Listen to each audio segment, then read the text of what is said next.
I'm actually the assistant general manager, but I appreciate it. So I have lived in Auburn, North Auburn, for 4 years. Apologize. So not as long as many of you here, but I am relatively local. I've been living in Truck for 20 years prior to this, so I understand the region, the territory, and has had a lot of fun playing in the rivers and the mountain bike trails and the walking trails and the hiking trails of our area. So I'm thrilled to be here today, and I'm glad that you are all here. We had another meeting 2 Saturdays ago, and it certainly wasn't as nice as it is out there today. Some of you were there. I'm glad you're here today for being here, and we're going to go through a few things. So I wanted to kind of clarify. We can go to the next slide. So some of this concept is we've heard questions as to, why now? What is happening now?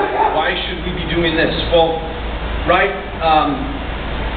we feel that there's a sense of urgency to the work that we're about to do and the work that we're about to engage in the next 20 years or 50-year outlook of our water scenario. On the board it says projections suggest that water supply could reach a critical imbalance in the next 15 years due to mounting threats and impacts.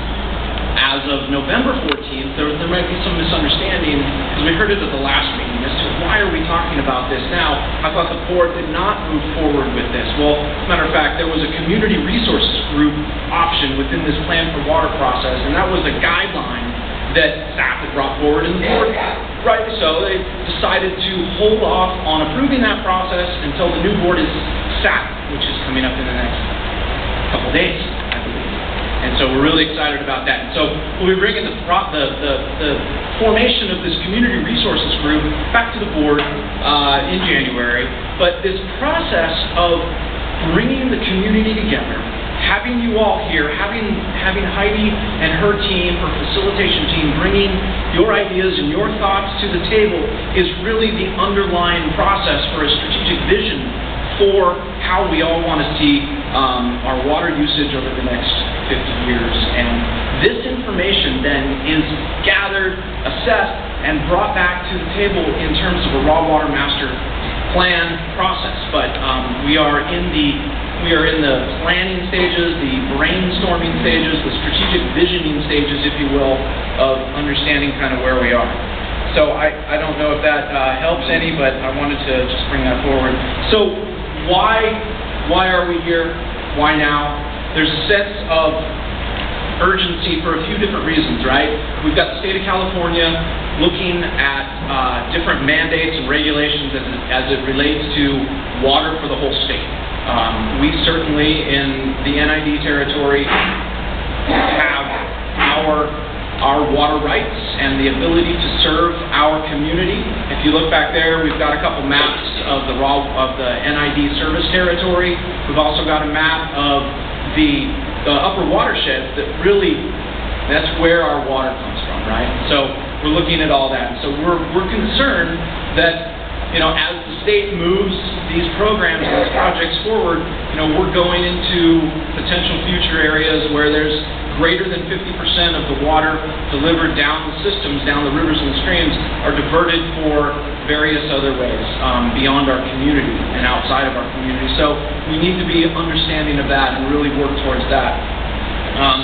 We see growth happening within the counties, both Nevada and Placer County and the municipalities therein. So we're concerned, and as we look, there's a large population that continues to grow throughout our communities, and we have to understand what that is. We have to pay attention to that and plan accordingly. Finally, there's less snow and there's more rain, and I think we're seeing that. So whatever climate change is going to bring for us, I think we all understand that there is change happening, and the Sierra being the largest snowpack, the largest reservoir of the state of California, supplying 60% of the state's drinking water, is diminishing. So we really want to be careful about where that's going.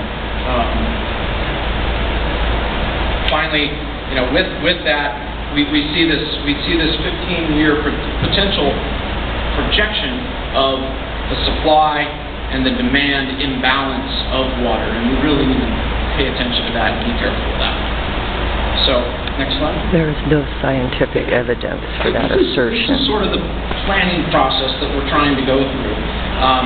The water resources planning includes different management plans. And so these plans that are on your handout in the blue boxes, these are the plans that NID constantly updates. It's our raw water master plan, which brings our urban water plan, which brings our ag water plan. And so this process is a way to help us identify priorities and issues of the community and bring it to these planning processes. So this Plan for Water 18-month planning process is a way to bring these your concerns and your thoughts into the different planning documents that the board will be reviewing and authorizing as we go forward.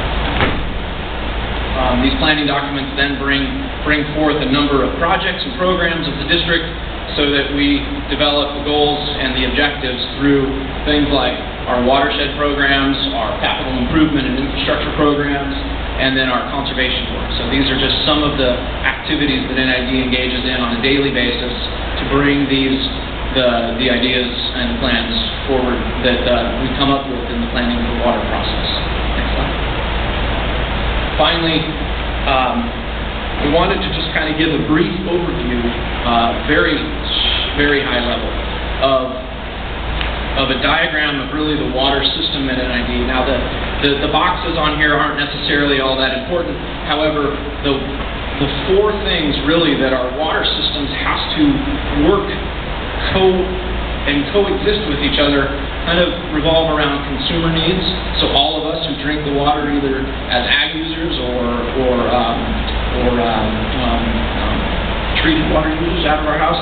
So we have a consumer need, we have ecosystem needs, right? There's groundwater recharging, there's all sorts of other opportunities that the ecosystem needs this water for. There's renewable energy and hydroelectric power that our systems are engaging in and the water is in need for. And then there's the in-stream flows, the regulatory needs of the state. So the water that we have that comes out of our tap, that comes out of our canals is really all-encompassing of a number of different activities. And so this process helps to, that we bring this forward and everybody understands sort of the same playing field that we want to be on. And that's really the benefit of this process, is trying to get us all on the same playing field that we want to engage each other with and have some commonalities and some common understandings of where we want to see go and what the water is doing prior to it arriving at our homes and what's happening to it after it leaves our properties. So that's really essentially all I wanted to sort of update and bring to the table. I'm going to hand it back to Heidi. And again, I really do appreciate everybody being here. And we'll be around all afternoon to answer any questions.